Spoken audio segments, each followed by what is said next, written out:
백성 공부 신천교회 조동천 목사입니다. 여러분 반갑습니다. 오늘 우리가 함께 나눌 그 말씀, 이것이 인생이다의 7번째 시간이죠. 도대체 인생이란 무엇인가? 이것을 영성적인 측면에서 우리가 살펴보고 있습니다. 오늘은 역전이 가능한 인생. 도대체 역전이 어떻게 가능한 것인가? 우리 인생이라는 게 도대체 무엇인가를 살펴보는 시간입니다. 오늘 말씀은 창세기 49장 19절 말씀입니다. 제가 봉독해 올리겠습니다. 갓은 군대의 추격을 받으나 도리어 그 뒤를 추격하리로다. 아멘. 한 구절이라 짧아서 좋지요. 여러분, 우리 인생은 추격을 받기도 하고 또 도리어 추격하는 인생이 되기도 합니다. 자, 우리 인생은 양면적인 아주 놀라운 특징이 있다는 것을 꼭 기억해야 합니다. 예를 들면 여러분, 악기 중에서 여러분 어떤 악기를 좋아하시나요? 굉장히 고급스럽고 품위 있고 가장 감미로운 악기는 여러분 어떤 거라고 생각하십니까? 제 생각에는 좀 신비스럽고 아주 그 동화 속에는 나올 것 같고 전설 속에 나올 것 같은 가장 오래된 악기 중에 하나는 하프가 아닐까 생각하는데 여러분 어떠세요? 여러분 하프의 유래를 아십니까? 하프는 사실 그 고대 수렵 생활에서 가장 중요한 무기, 짐승의 염통을 꿰뚫는 활에게서 나왔습니다. 그러니까 활이 휘어지고 팽팽히 당기고 화살을 당기는 그것을 통해서 하프의 악기가 만들어지게 되죠. 참 여러분 아이러니하지 않습니까? 가장 부드럽고 환상적이고 평화로운 그 하프라는 악기가 가장 잔인하고 파괴적이고 무서운 그런 활에서 나왔다는 거예요. 우리 예전에 영화 중에서도 최종병기의 활, 그 영화가 있었지 않습니까? 그만큼 이 활이 무서운 무기였는데 그것이 가장 아름다운 하프의 기원이 됐다는 것이 놀랍습니다. 여러분, 우리 인생이라는 게요, 이와 같습니다.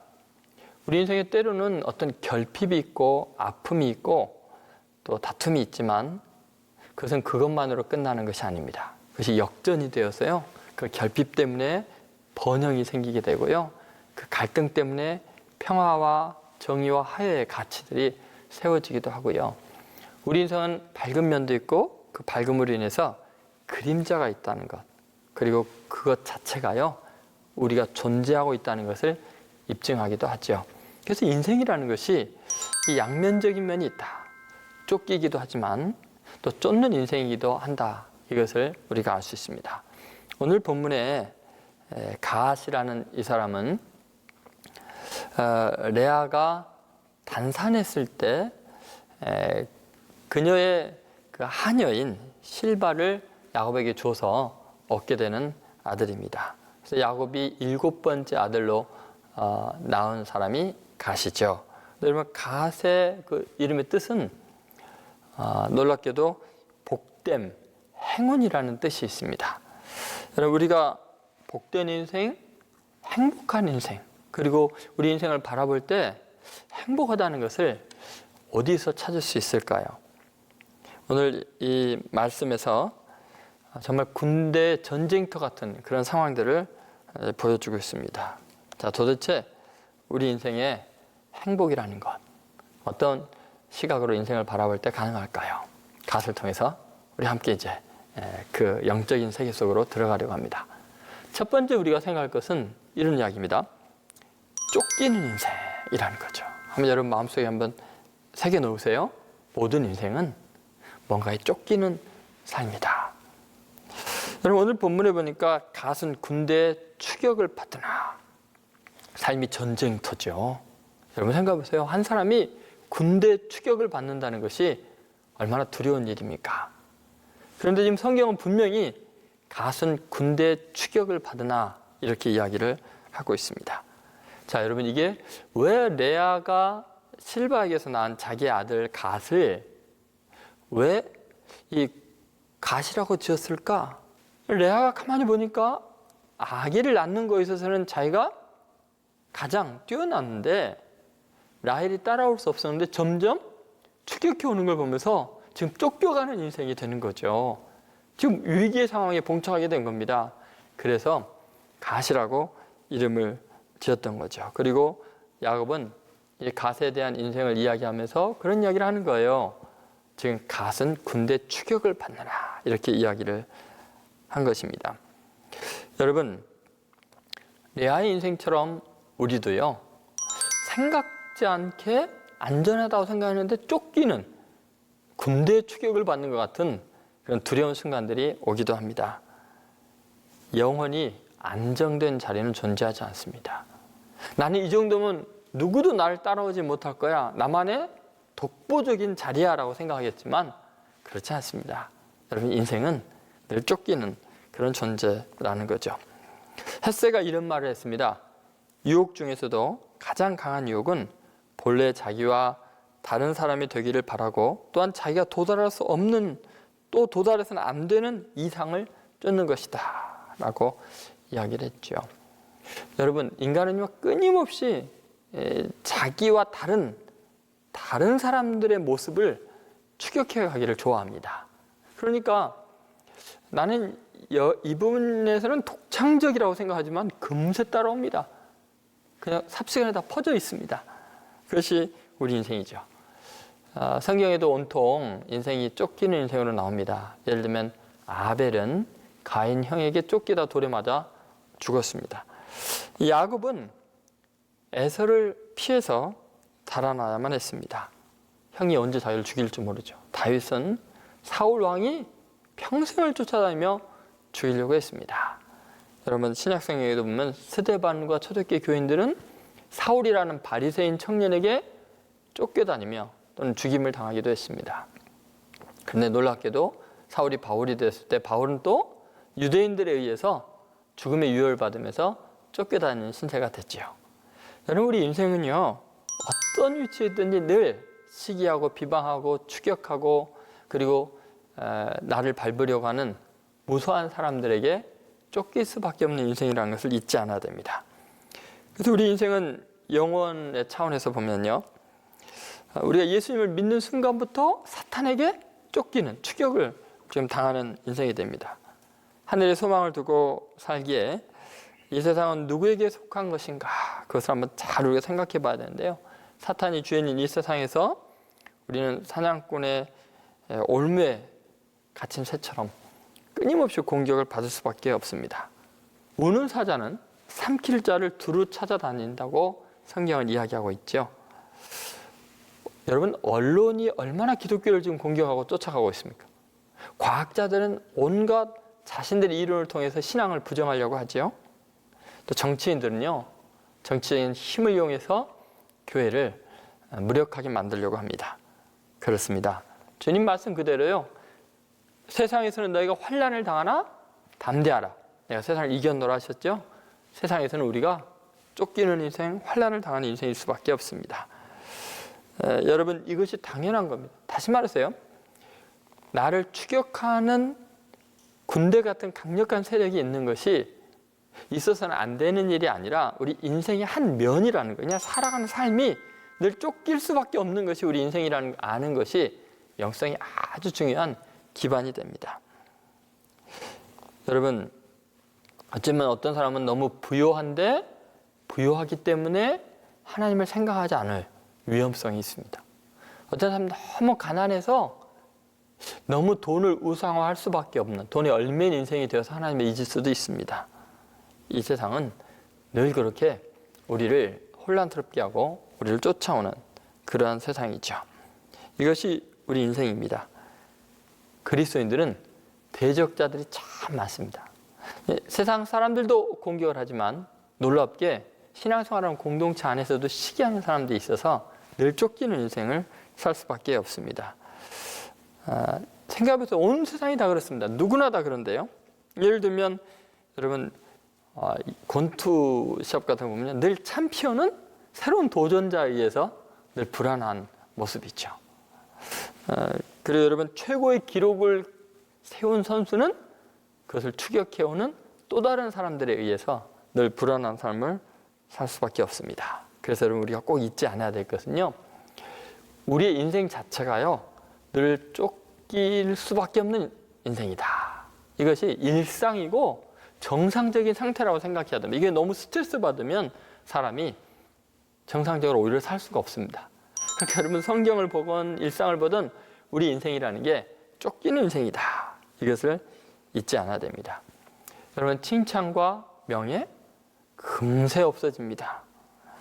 자기를 따르고 존경하는 사람들도 초라하게 늙어가는 모습을 사람들이 보면은 금세 비난을 받고 또 멸시를 당하고 그런 것이 세상입니다. 여러분 이럴 때 상처를 받거나 낙심해서는 안 됩니다. 인생은 늘 추격을 받는 것이 일상적인 삶이다. 이것을 기억해 나간다면 이상한 일 당한 것처럼 또는 있을 수 없는 일을 당한 것처럼 절망하지 않겠죠. 근데 문제는 이런 겁니다. 추격을 받는 그 긴박하고 긴장된 상황에서 내 삶을 정상적으로 누릴 수 있느냐의 문제입니다. 이게 굉장히 중요합니다. 찰스 한멜이 이런 말을 했습니다. 늘 급한 일로 쫓기는 삶이라는 책에서요. 현대인은 늘 급한 일에 쫓겨 살다 보니 중요한 일과 급한 일을 혼동하고 산다. 그랬습니다. 그러니까 여러분 아무리 쫓기고 살아도 중요한 것이 뭔지를 놓쳐서는 안 됩니다. 그래야만 정상적이고 성공적인 삶을 살 수 있다는 거죠. 자, 예를 들어서 보겠습니다. 다윗을 한번 생각해 보시죠. 다윗은요, 사울왕이 전 군대를 동원해서 다윗을 끝까지 추격해 나갔습니다. 근데 10대부터서 30살에 이르기까지 유대 광야를 헤매면서 쫓겨다니는 비참한 인생을 살았습니다. 그런데요, 다윗은 놀랍게 그 쫓겨다니는 가장 절박하고 고통스러운 순간에 다윗의 생애에서 가장 위대한 신앙 고백들이 나옵니다. 그것이 시편에 무수하게 기록이 되어 있고요. 신앙의 본질이 뭔지를 거기에서 보여주고 있고요. 거기에서 하나님을 깊이 만나고요. 그 가장 고통스럽고 위중한 쫓기는 삶에서 오히려 다윗은 전 인류를 정말 신앙의 감동으로 몰아넣는 위대한 시들을 탄생시키고 있죠. 다시 말해서 여러분, 쫓기는 삶은 무가치하거나 낭비적이나 고통스러운 순간이라고만 말할 수 없습니다. 쫓기면서도요, 할 일을 다 하고, 아니 오히려 더 위대한 일을 할 수 있습니다. 가만히 생각하면 제 군대 생활도 그랬던 것 같아요. 군대 생활이라는 게 얼마나 척박하고 힘겨운 삶이었겠어요? 생각해보면 그 쫓기는 듯한 바쁜 일정 속에서 육체는 가장 강건해졌었고 정신은 가장 맑고 순수했었고 그리고 많은 영어 단어를 외우고 틈나는 데 책을 읽으면서 성경을 읽으면서 또 보초를 쓰면서 가장 많은 기도와 미래의 꿈을 꿀 수 있는 제 인생에서 가장 알차고 보람 있는 시간이 군대 생활이었던 그런 기억이 납니다. 여러분은 어떤지 모르겠습니다.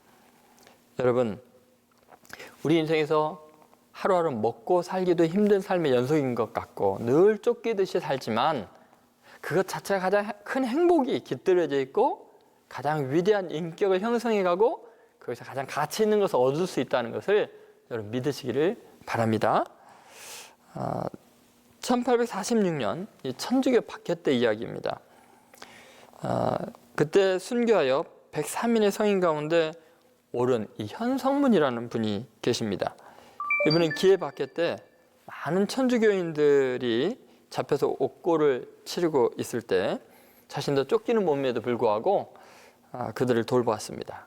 현성문은 3년간이나 포졸들에게 쫓겨다니고 산속에서 움막집에서 비참하게 살면서도 온갖 고초를 겪으면서 지방을 두루다니고 그 다음에 감옥에 갇혀있는 사람들을 위한 사식을 제공하고 순교자들의 시체를 찾아서 이양을 해주면서 정말 훌륭한 일을 했습니다.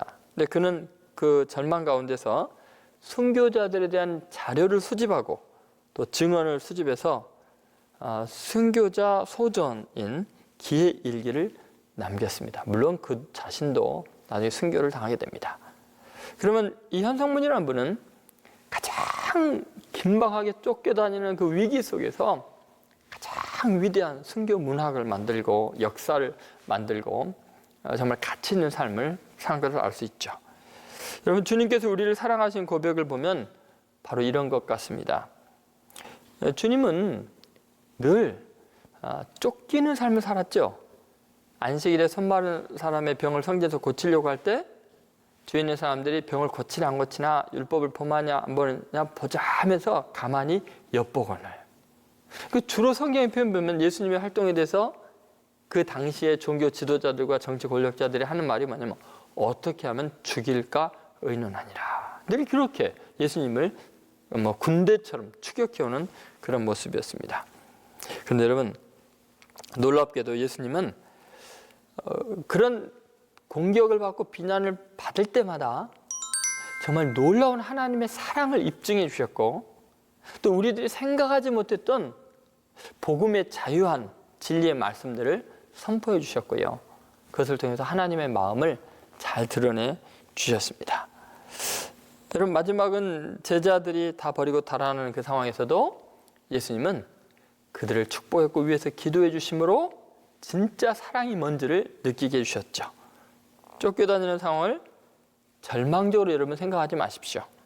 인생은 늘 그렇게 아슬아슬하게 쫓겨다니지만 그 안에서 사랑이 무엇이고 신앙이 무엇이고 인생이 뭔지를 정말 정수를 맛볼 수 있는 진액이 나오는 놀라운 은혜가 있다는 것을 잊지 않아야 됩니다. 여러분, 문학 작품도 그렇잖아요. 전쟁의 포화 속에서 꽃핀 사랑 이야기라든지, 가장 고통스럽고 아픈 절망적인 질병 속에서, 육체적인 한계 속에서 뜨겁게 사랑하는 이야기를 통해서 우리는 전 인류를 감동시키는 위대한 이야기들이 꽃피워집니다. 그러면 그 왜 문학 속의 이야기, 영화 속에만 이야기겠습니까? 왜 성경 속의 이야기겠습니까? 우리 일상이요, 쫓기는 것 같지만 그것 자체가 놀라운 은혜의 사건이고 그것이 행운이고 행복인 것을 믿으시기를 간절히 소원합니다. 두 번째, 가세 인생을 통해서 이 쫓기는 인생, 역전이 가능하다는 인생에서 중요한 건 이런 것입니다. 쫓는 인생이기도 한다는 것입니다. 쫓기는 것만 아니라 쫓는 인생이기도 하다. 그래서 오늘 본문에도 보면은 갓은 군대 추격을 받으나 도리어 그 뒤를 추격하리로다. 이 부분 도리어 그 뒤를 추격하리로다, 이렇게 이야기하죠. 여러분, 야곱이 라반의 집에서 종살이를 하고요. 그렇게 삼촌 라반이 삭슬 10번이나 변경시키고 비참하게 되었습니다. 그런데도 불구하고 나중에 야곱은 라반의 재산을 능가하는 거부가 되어서 오히려 이 라반이 힘들어하는 그런 상황을 연출하게 되죠. 여러분, 우리는요, 때로 공격을 받기도 하지만 나도 모르게 어느새 보면은 공격하고 있는 내 모습을 볼 수도 있습니다. 여러분, 세상 사람들은요, 쫓기다가 도리어 반격을 하게 될 때 잔인해지고 무례해지고 악해질 수가 있습니다. 그러나 성도들은 그런 식으로 반응을 해서는 안 되죠. 여러분, 사실 갓의 후손들은 그 조상의 혈통을 대변하듯이 굉장히 호전적이고 늘 약탈하는 그런 족속이었습니다. 굉장히 공격적인 지파였죠. 야곱은 그의 예언에서 군대 추격을 받아도 되받아 반격하는 갓에 대해서 이렇게 모세가 예언을 했지만, 모세가 갓 지파를 예언할 때 적의 팔과 정수리를 찢는 암사저로 비유하는 이야기가 나옵니다. 그리고 기업을 먼저 택한 뒤에 나중에 법을 세웁니다. 그러니까 자기 먼저 기업을 딱 선택하고 나중에 가나안 분배 법이 생기게 되죠. 그래서 자기 자신을 위해서 모든 것을 가질 걸 다 가지는 그런 지파였습니다. 루벤, 갓, 므낫세 지파가 요단 동편을 차지하게 되는데요. 갓이 차지한 그 자리를 보면요, 루벤과 므낫세 그 사이에 자리를 잡습니다. 그래서 양쪽을 오히려 자신들의 방패 삼아서 자신들을 안전하게 거하는 그곳을 끝까지 고집해서 차지하게 되죠. 비옥한 땅을 제일 넓게 점령한 지파가 바로 이 갓 지파였습니다. 길르앗의 옥토가 대부분 갓의 것이 되었습니다. 그리고 나중에 후에 이 갓은 북이스라엘의 초대 왕이었던 여로보암을 적극 지지하게 되죠. 그래서 여로보암과 동맹해서 세겜의 서울을 길앗으로 옮길 만큼 힘이 강한 지파가 됩니다. 그리고 나중에 우상 숭배에 여로보암과 함께 빠지게 되는 실수를 정한데도 참 놀랍게 그럼에도 불구하고 여러분 엘리야 같은 최고로 위대한 선지자가 바로 갓 지파에서 나오는 것을 알 수 있습니다. 그러니까 참 반전의 연속이죠. 그렇게 우상 숭배에 가득했던 데서 우상을 타파하는 엘리야 같은 가장 강한 선지자가 나올 수 있었습니다. 왜요? 우상 숭배하는 건 보고 있으니까. 엘리야는 그 우상 숭배의 해악을 잘 아니까 이스라엘 전체 모든 바알과 아세라 선지자들을 다 갈매산에 모아놓고 처단하는 엄청난 일을 하게 되는 거죠. 여러분, 우리들이 꼭 잊지 않아야 될 것이 있습니다. 갓처럼 추격을 당하다가 추격을 할 때, 그때 우리가 어떤 태도를 취하느냐가 결정적으로 중요한 것입니다. 우리 인생은 누구나 추격을 받기도 하고 추격하기도 하죠. 추격 받을 때 그것을 긍정적으로 활용하는 것도 중요하지만 또 추격을 하게 될 때 그 추격을 선으로 바꾸고 사랑으로 반응하는 것은 대단히 중요한 이야기죠. 여러분, 추격을 다시 하게 되면 복수할 기회가 많습니다. 근데 그 복수를 세속적으로 하고 증오심으로 하면 안 됩니다. 그것은 오히려 성경적인 의미에서 사랑으로 추격을 하는 것이 되게 중요합니다. 여러분, 자신이 권좌에 앉게 되었을 때 나를 억울하게 한 사람에 대해서 보복하지 않는 그 마음, 주위에 있는 사람들을 잔인하게 대하지 않고 선대할 수 있는 그런 것이 중요하죠. 추격을 받았다고 추격해야만 되는 것은 아닙니다. 우리는 반응의 자유가 있기 때문에 그렇죠. 리차드 본브란트 목사님이 약 30여 명의 크리스찬들과 함께 감옥에 갇혀 있을 때 일입니다. 그때 그 감옥 안에 한 사람의 죄수가 새로 들어왔는데 어두워서 일시적으로 안 보였지만 자세히 보니까 아니 자기네들을 잡아 가두고 죽였던 그런 그 대위가 비밀 경찰 대위였던 사람이 들어온 거예요. 그래서 너무 의아해 갖고 아니 당신이 감옥에 왜 죄수복을 입고 들어왔느냐 하니까 그런 이야기를 합니다. 자기가 어느 날 얼마 전에 사무실에 있는데 한 12살 된 아이가 자기 사무실을 찾아왔다는 거예요. 그래서 어떻게 왔느냐 했더니 지금 어머니 날이 되었는데 자기 아버지 어머니를 대위님이 다 체포해 가서 지금 감옥에 있기 때문에 제가 어머니 날이 되면 꼭 어머니에게 이 꽃을 선물을 해서 어머니를 기쁘게 해드리는데 지금 어머니를 만날 수가 없기 때문에 대위님의 아이들의 어머니에게 이 기쁨을 좀 드리고 싶어서 제가 꽃을 가지고 왔습니다. 아니 어린 것이 무슨 그런 생각을 할 수 있느냐 물었더니 이 소년이 하는 말이 저희 어머님은 크리스찬이십니다.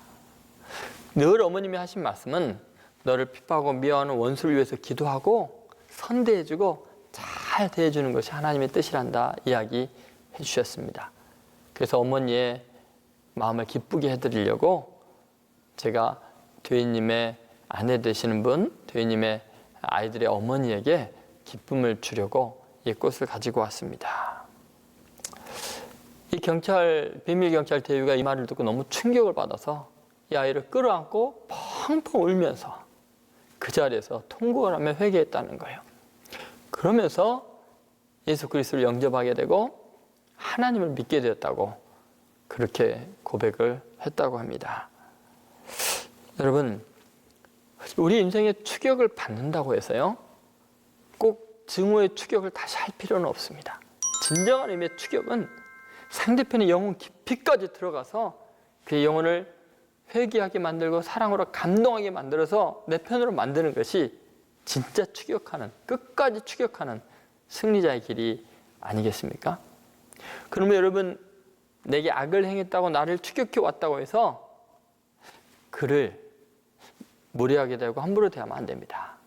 오히려 용서를 선언하고 사랑으로 추격해 들어가서 그의 영혼을 구원하는 놀라운 구원자들이 돼야 되겠죠.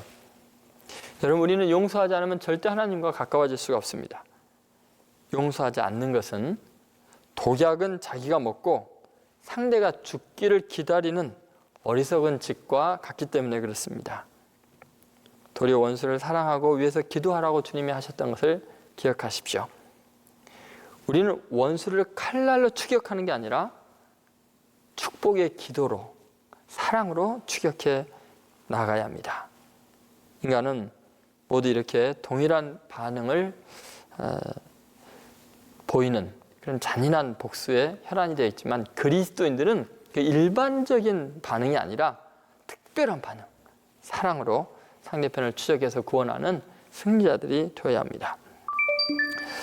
중국 열방 중고등학교의 설립자이고 내 인생을 주님께 걸어라 저자인 최하진 선교사님 아시죠? 그 최하진 선교사님의 사모님, 아내인 분이 사실은 최수연이라는 분인데, 이분은 그 현대백화점 VIP 고객일 정도로 잘 사는 분이었습니다. 그런데 난데없이 자기 남편이 잘 나가던 사람이 중계 선교사로 간다고 선언해버린 겁니다. 근데 도저히 자기는 사치스러운 생활하고 즐길 걸 다 즐기는 사람이라 선교사로 오지에 갈 수가 없는 거예요. 그래서 할 수 없이 엉엉 울면서 남편을 따라가고, 남편의 제자들, 그 가장 거칠고 또 하나님을 모르는 그 아이들을 위해서 밥을 지어주면서 사랑으로 섬기게 됩니다. 한 번은 중국 공산당원을 직접 만난 적이 있는데 집으로 찾아왔다는 거예요. 사상이 얼마나 투철한지 눈빛이 번쩍번쩍 빛나는 여자 공산당원이었습니다. 이 사람은 남편의 그 제자의 이모 되는 사람인데요, 갑자기 찾아온 거예요. 내 조카가 최 교수님으로부터 큰 사랑을 받았다고 합니다. 천방지축이었던 아이였는데 최 교수님 가정을 통해서 조카가 완전히 달라졌습니다. 그렇게 봐주시니 고맙습니다 하면서 이제 최수연 씨가 이야기를 하는데요, 사실 별로 한 것이 없습니다. 시간이 날 때마다 함께 있어줬고요, 우리 집에서 함께 밥을 먹으며 이야기도 한 것뿐 아무것도 없습니다. 그것이 가장 강력한 무기란 말입니다. 아니, 무기라니요, 두 분이 보여주신 사랑으로 아이가 달라졌어요. 내가 아무리 타리고 혼내도 변하지 않던 아이가 사랑이 핵폭탄 같다는 것이 무슨 뜻인지 이제 알았습니다. 그러니까 사랑이 무기지 뭐겠습니까? 듣고 보니까 그러네요. 조카가 하루는 자기가 예수님을 믿는다고 말하더군요.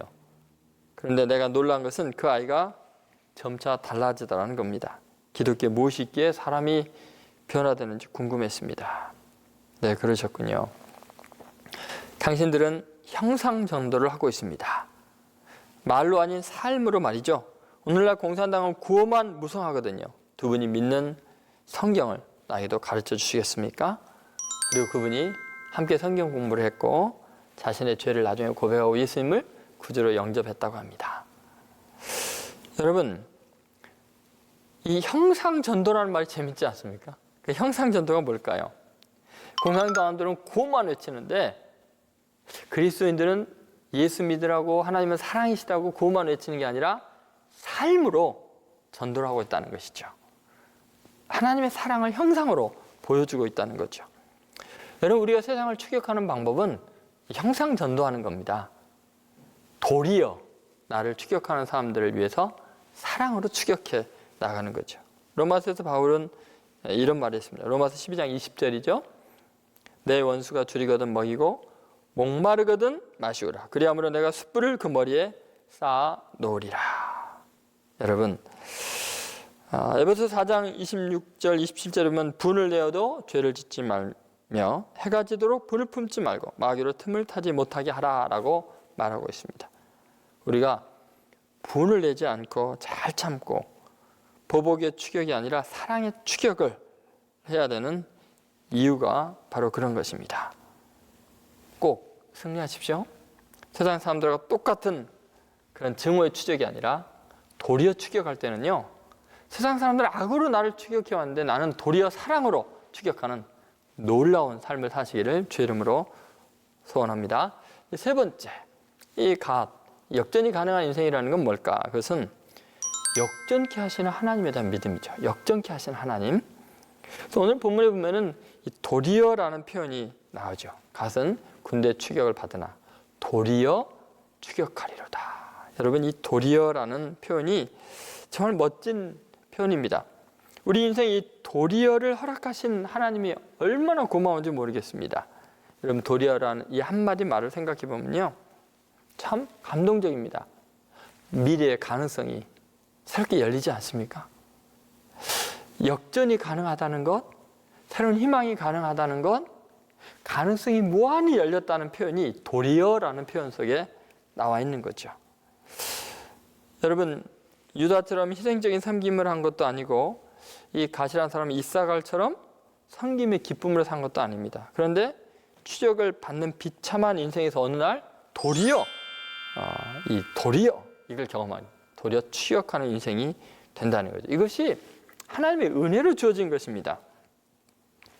홀로코스트의 생존자였던 코리텐붐 여사가 이런 말을 했습니다.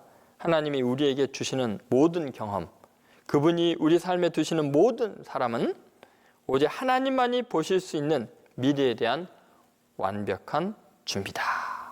정말 멋진 말입니다. 여러분, 지금 어떤 사람이 어떻게 나를 대하느냐가 중요한 게 아니라요, 또 어떤 사건이 일어나느냐가 내 인생을 결정하는 게 아니라 하나님이 미래에 내 삶을 위해서 완벽하게 준비한 사람이거나 사건일 수 있다는 거죠.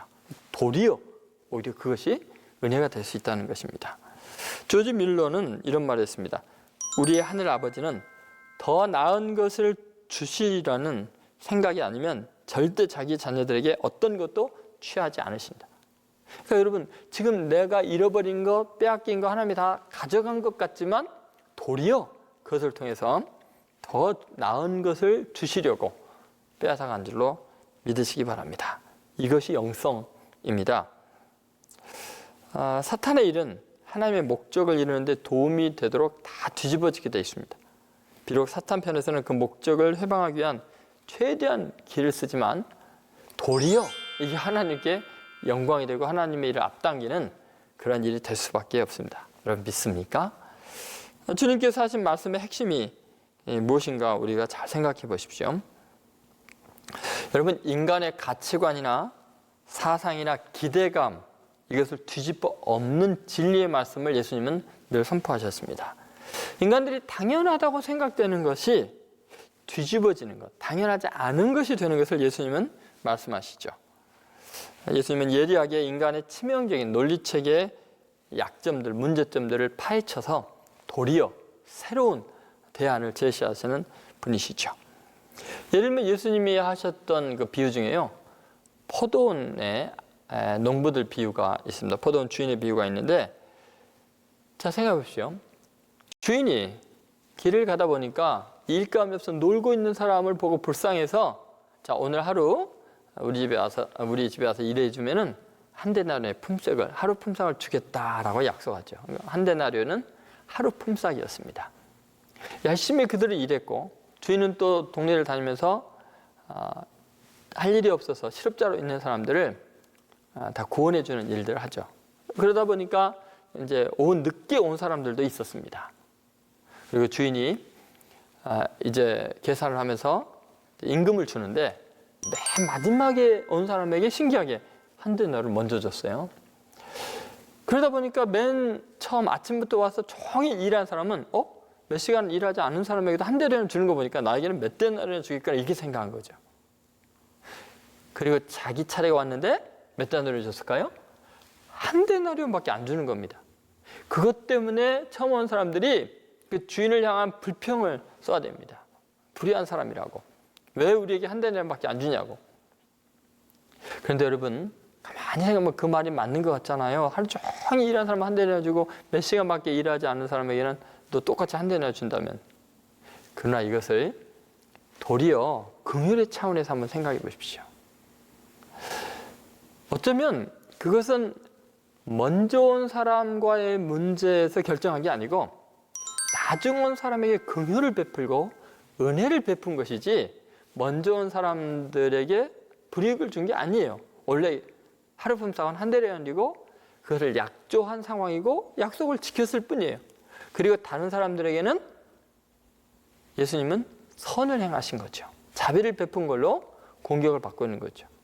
여러분, 세상이라는 게 그렇습니다. 세상은 하나님이 우리에게 은혜 베푼 것을 정의롭지 못하다고 이야기하고 율법적이지 못하다고 이야기하면서 비난을 하죠. 그러나 여러분, 우리는 법을 지킬지라도 가난하고 불쌍하고 어려운 사람들에게 은혜 베푸는 것이 하나님의 뜻입니다. 가장 가난하고 미천하고 초라한 사람들이 존귀의 대접을 받는 것이 도리어의 세상입니다. 하나님 은혜의 세계이죠. 이 도리어가 없으면 인생은 희망이 없어집니다. 여러분, 꼭 이 열려진 세계를 지금 보여주고 있는 예수님의 그 놀라운 사상, 그 가치관을 우리가 기억해야 됩니다. 근데 이미 지금 야곱이 가세 인생에 대해서 예언을 할 때 이 도리어 이렇게 이야기를 하고 있죠. 여러분, 예수님은 늘 그렇게 말씀하셨습니다. 마태복음 20장 16절에 보면 이와 같이 나중된 자로서 먼저 되고 먼저 된 자로서 나중되리라. 여러분, 이런 이야기는요, 지금 예수님이 너무 여러 번 하셨어요. 마가복음 10장 31절에 이런 말씀이 있습니다. 그러나 먼저 된 자로서 나중되고 나중된 자로서 먼저 될자가 많으니라. 누가복음 13장 30절에도 그렇죠. 보라, 나중된 자로서 먼저 될 자도 있고 먼저 된 자로서 나중될 자들도 있느니라 하시더라. 여러분, 이 보면은 늘 그렇습니다. 세상은 이 도리어 역전이 가능하기 때문에 희망이 있는 거죠. 그런데 가만히 생각해보면요, 꼭 그런 것 같지만도 않아요. 왜냐하면 잘 사는 사람은 조상들에게 물려받으면서 계속해서 더 잘 살기도 하고, 가난한 사람 물려받는 게 없어서 계속 형편이 어렵기도 하고요. 못 배우니까 더 가난하기도 하고요. 그래서 세상은 불공평하게 도리어가 불가능한 세상으로 점점 되는 것 같습니다. 그러나 여러분, 전혀 걱정할 필요가 없습니다. 왜냐하면 우리 인생이라는 게 이 세상으로 끝나지 않기 때문에 그렇습니다. 만약 이 세상으로만 끝난다면 도리어가 해당이 안 되는 일이 너무 많죠. 그런데 여러분, 주님은 영원한 나라에 대한 이야기를 해주고 계십니다. 만약 이 땅에서 도리어가 경험이 안 된 삶이라면 하나님은 반드시 영원한 나라에서 영원한 도리어를 가능하게 해주신 거죠. 역전을 시켜주는 거죠. 여러분, 이것은 제 이야기가 아니고 예수님이 비유로 하신 말씀입니다. 여러분, 그 유명한 부자와 나사로 비유를 한번 생각해 보십시오. 거기 보면요, 부자는 평생을 호화롭게 잘 먹고 잘 살고 날마다 잔치하다가 건강한 모습을 지내다가 편안하게 죽습니다. 거지 나사로는요, 거지로 비참하게 살다가 죽는 순간에도 개들이 헌대를 앓을 정도로 아무도 돌보줄 사람 없이 장례식도 제대로 못 해주고 비참하게 죽습니다. 만약에 그것이 끝이라면 인생은 너무나 불공평한 거고 도리어가 없는 닫혀진 세계이겠죠. 주님은 그 이후에 영원한 나라에 대한 이야기를 합니다. 아무 이유 없이 설명도 없이 예수님은 부자는 지옥불에서 지금 고통을 겪고 있는 모습으로 묘사하고요, 아무 이유 없이 나사로는 아브라함 품에 안겨있는 이야기를 합니다. 그러면 하나님께서 이걸 통해 주고 싶은 메시지가 뭘까요? 인생은 이 땅에서 도리어가 경험이 안 되면 영원한 하나님의 나라에서라도 반드시 도리어 추격하는 자가 되게 하겠고 영광스럽게 만들어 주겠다고 이야기하고 있는 거죠. 여러분, 믿습니까? 영성이라는 것은 영원한 나라의 관점에서 이 땅의 사건과 내 인생을 돌아보는 그런 새로운 시각을 열어주는 것입니다.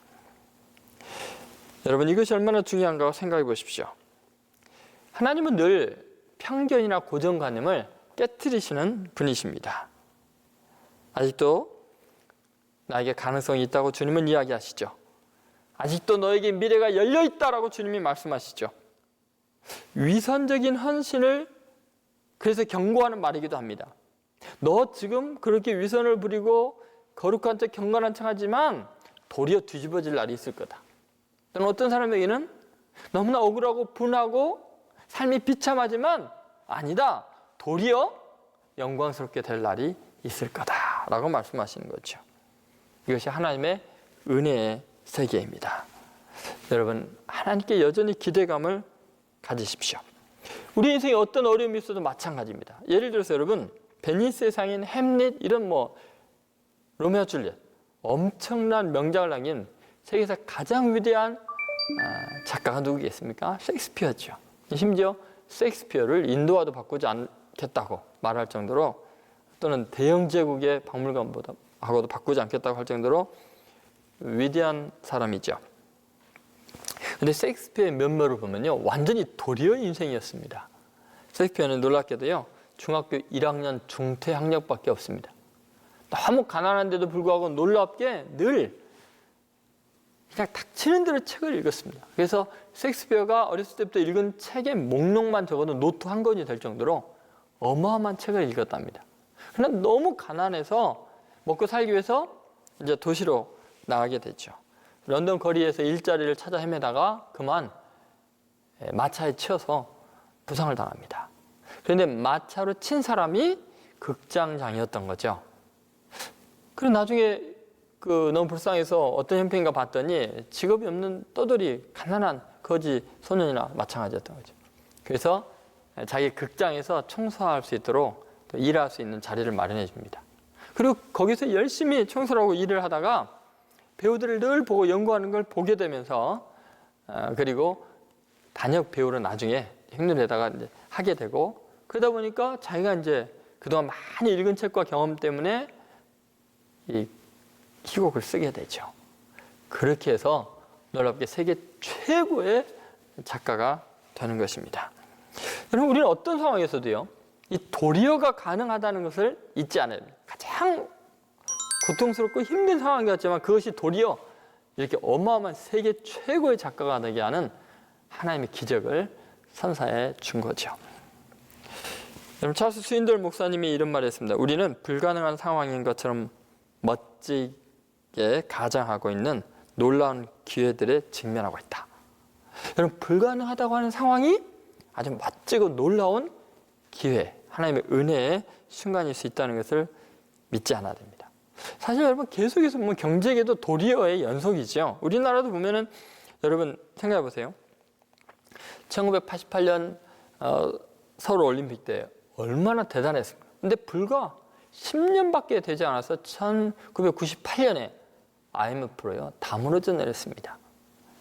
그런가 하면요, 그 10년 후인 2008년에 글로벌 금융위기가 또 오게 됐죠. 그리고 여러분 생각해보세요. 지금의 굉장한 번영과 발전이 이루어집니다. 항상 언제 무슨 일이 일어날지 모릅니다. 그렇게 어마어마했던 한때 매출액 4위의 대우 어때요? 지금 다 흩어졌습니다. 오늘의 절망에서 그래서 우리는 희망을 꿈꿀 수 있어야 됩니다. 오늘 우는 자는 내일 웃을 것입니다. 오늘 깔깔거리는 사람은 내일 비참하게 통곡할 것입니다. 오늘 가난한 사람은 내일 거부가 될 것이고, 오늘 거부인 사람은 내일 또 가난을 경험하게 될지 모릅니다. 여러분, 이것을 잊지 마십시오. 하나님께서는 우리에게 때때로 어두운 고통의 세월을 보내지만 꼭 그렇지만은 않습니다. 예를 들어서요, 중국을 한번 생각해 보십시오. 지금 중국이 선교사들을 엄청나게 박해를 하고 있습니다. 그래서 교회들을 지금 폐쇄하고, 그리고 신앙을 버리라고 강요를 하고, 공산당원들은 기독교 신앙을 갖지 못하게 지금 억압을 하고 있습니다. 그런데 지금보다 훨씬 전에요. 한번 생각해 보세요.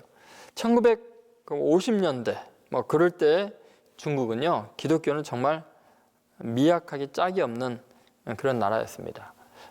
기독교 인구라는 것이 50만에서 100만밖에 되지 않는 그런 상황이었습니다. 그런데 여러분, 놀랍게도요, 그런 상황에서 선교사들이 다 쫓겨나는 이제 일이 생기게 됩니다. 선교사들은 너무나 연약한 상황에 있는 중국 기독교가 이제 말살될 걸로 생각을 했었거든요.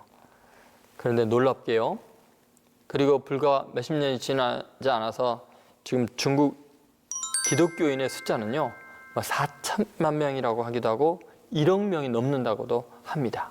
도대체 어떻게 이런 일이 있었을까요? 공산주의 무자비한 탄압 속에서 왜 이렇게 기하급수적으로 엄청나게 발달할 수 있었겠습니까? 그 이유는 간단합니다. 놀랍게도 공산주의가요, 그 당시에 여러 말로 할 수 없는 소수 언어들로 나눠져 있는 그 그 중국을요, 만다리노, 북경어로 완전히 통일을 해버렸거든요. 그러니까 복음을 전하기가 너무 쉬워진 거예요. 그리고 공산주의가 지방을 다스리기 쉽게 하려고 도로를 어마어마하게 많이 내는 바람에요, 복음을 전하러 다니기가 너무 쉬워졌습니다. 더 중요한 건요, 공산주의가 우상을 타파한다는 이유로 조상 제사 완전히 다 제거해버렸습니다. 유교의 나라에서 본고장에서 조상 숭배를 못하게 해버린 거죠. 미신을 다 타파하다 보니까 기독교 복음을 전하는 것이 너무 쉬웠습니다. 여러분, 우리나라 보면 알겠지만 이 조상 예배 때문에 복음을 전하는 게 얼마나 어렵습니까? 그래서 여러분, 우리가 꼭 잊지 않아야 되겠습니다. 도리어의 세계라. 하나님은 놀랍게 우리 인생을 역전시킬 수 있다는 것을 잊지 마시고, 여러분, 역전이 가능한 인생, 그것으로 인해 하나님께 감사와 영광을 돌리시는 여러분 되시기 바랍니다. 감사합니다.